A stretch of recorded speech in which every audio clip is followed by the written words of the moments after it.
Mahigit 200 mga bahay sa barangay Tanyong Malabon ang walang supply ng kuryente ngayon matapos sunod-sunod na pumutok ang linya kahapon. Si Isaiah Mirafuentes sa detalye.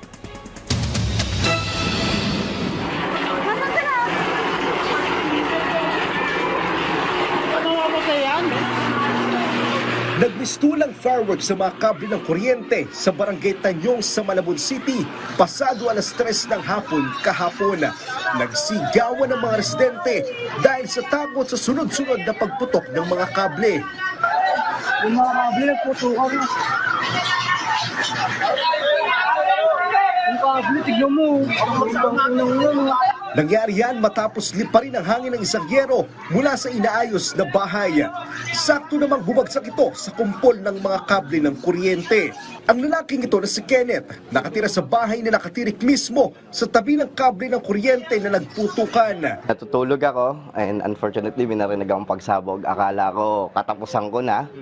At yun, syempre hindi ko iniisip yung sarili ko muna, inisip ko pamilya ko.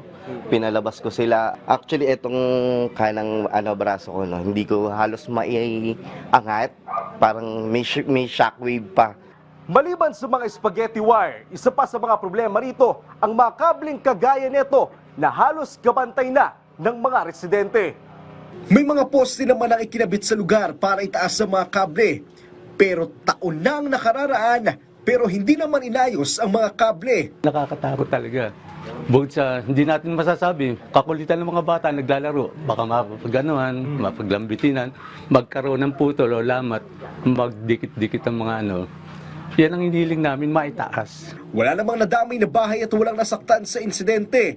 Pero ang problema, mahigit 200 bahay ang nawala ng supply ng kuryente.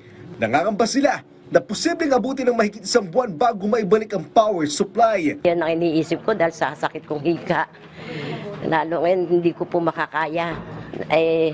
Mainit po.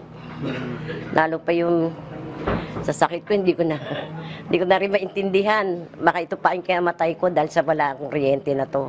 May streetlights namang nilagay ang barangay sa kalsada. Umaasa ang mga residente na maaksyonan na ang buhol-buhol na kabling dekada na nilang problema. Isaiah Mirafuentes para sa Pambansang TV sa Bagong Pilipinas.